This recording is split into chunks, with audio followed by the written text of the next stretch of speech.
guys, how are you doing today? This is Jim Prusak, physical therapist here at the Pain PT, and I'm going to talk today about the danger is in your brain and not in your body with chronic pain.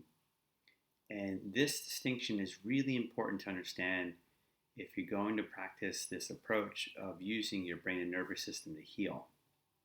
And what we know from the science and research is that this is true, that the brain is what produces the pain. The brain is what becomes hypersensitive, reactionary, and can cause an output of signals that run through your nervous system back to your body. Now, most people and most healthcare practitioners think the source of the problem is where you feel your pain or you feel your symptoms. Now, with chronic type stuff, this is certainly not the case most of the time. In acute pain, it can be a localized tissue injury. But as you know, with chronic pain, a lot of times the localized area, there is not an actual tissue issue there anymore. Okay, so with chronic type stuff, chronic symptoms, the issue comes up to the actual brain.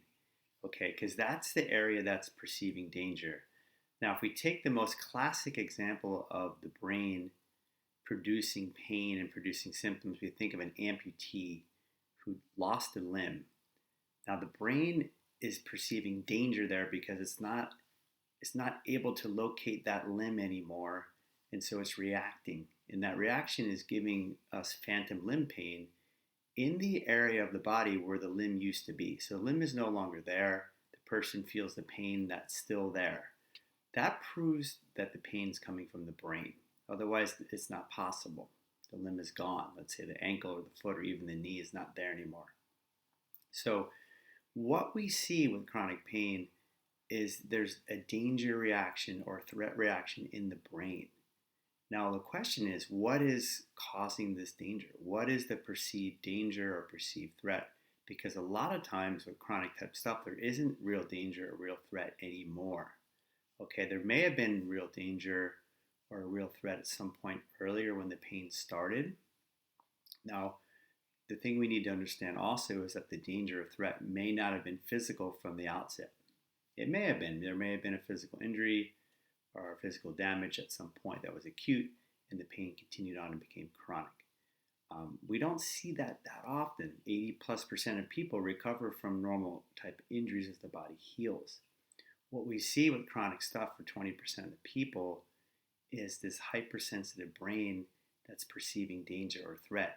And it may have been doing that at the time when the pain started. So there can be psychological dangers or threats. They are just as important, equally as important as physical dangers and physical threats, meaning injuries. This is where people get misled and believe this to not be true, but it is. The brain can perceive danger. So let's say, give you some examples. Somebody passes away in your family. That brain is perceiving some danger, the loss of security, loss of safety, and it can create an output of pain somewhere in your body. Let's say there's relationship issues. That could be a danger or threat to somebody. Let's say issues at work, another danger or threat. Financial issues. The list goes on. Any kind of problems that are psychological or social in nature, we call psychosocial factors, can create an output from your brain of symptoms through a danger or threat response or threat reaction. This happens in your limbic brain. Okay, this is the part of the brain we talk about a lot. The limbic brain houses your autonomic nervous system through your hypothalamus. It also houses the center of your emotions, your amygdala, and also your memories, so your hippocampus. So it's drawing off all these things. A lot of people who have had traumas, PTSD, the brain is still perceiving danger or threat from those events, those things that may have happened years ago, but they're still operating off those premises now. And that's why somebody can continue to have pain, continue to have symptoms long after a dangerous or truly threatening event has passed. So we have to realize this brain of ours doesn't have a sense of time. This limbic brain, it doesn't have a sense of, hey, everything's okay now. Once it's been hit, it becomes hypersensitive, and it can take some time, and it's really our job to teach our brains that we're not in danger anymore. We're not under any threat. This is the main purpose of us implementing what I call the cognitive or mental aspect of healing, is to teach our brains we are no longer in danger. We're no longer under any threat, and it can calm down. It can settle down. We're safe. We're okay. And this is the message I teach a lot of you guys all along, is that we are okay. We're not in danger. We're not under threat. Now, once bitten, twice shy, this is how the brain works. It's built to allow you to survive, not necessarily thrive. So once it's taken a hit to it at some point, let's say a trauma or some type of danger or threat happened to you, it could possibly store that and will be working off that now, like I said earlier, because that's in its memory banks now in the hippocampus. That's feeding in through your amygdala, feeding in through your hypothalamus, down your autonomic nervous system, kicking out a fight or flight response, an overprotective response, which we talked about in the other video being central sensitization. It's called hypersensitive reactions. Okay, so if we boil all this down, and again, there's a lot of research around this, if we boil all this down, it's what are we doing? We're trying to teach our brains that there's no longer any danger, there's no longer any threat, we're safe, settle down, calm down, everything's okay. Okay, so the last thing we want to do is be reacting to the pain or reacting to the symptoms more, or pulling back, avoiding things, because we're playing right into that danger message from the brain. We're reinforcing it as if there is something wrong, there is something threatening happening. We can't do that. We have to go the other direction to heal. We need to send messages that we're fine, we're okay, there's nothing wrong. So that's why our actions are really important, and our words, our thoughts, our messages, our responses from our brain are really important. So how we're communicating to ourselves, what we're saying to our other parts of our brain, to our limbic brain from our prefrontal cortex, is very, very important for you to have a good healing response. Okay, so most of the people I see now, there's no danger, there's no threat anymore, they're fine, there's nothing wrong.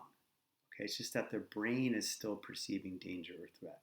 So the brain is the issue here, not the tissue. The tissue is not the issue here in chronic pain most of the time. It's this brain that's gone sort of hypersensitive because of different things and danger and threat reactions.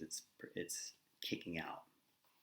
So I hope that's helpful, guys. I want you to think of the issue being in your brain, not in your tissues, and think of this as a sort of false threat or false danger message that's getting kicked off from your brain going into your body. And your job is to just teach yourself and teach your brain that you're okay, you're safe, you're not in any danger or under any threat. Okay, so you need to teach yourself that as part of the healing response. So that part of your brain, the limbic brain, can start to settle back down. It can take time.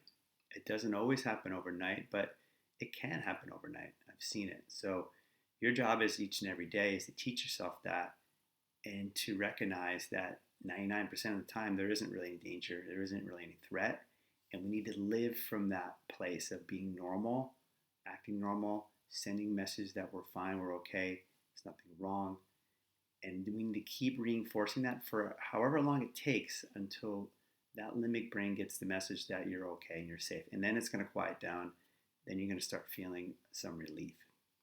All right, guys, reach out, questions, comments here. Hope you guys are doing good.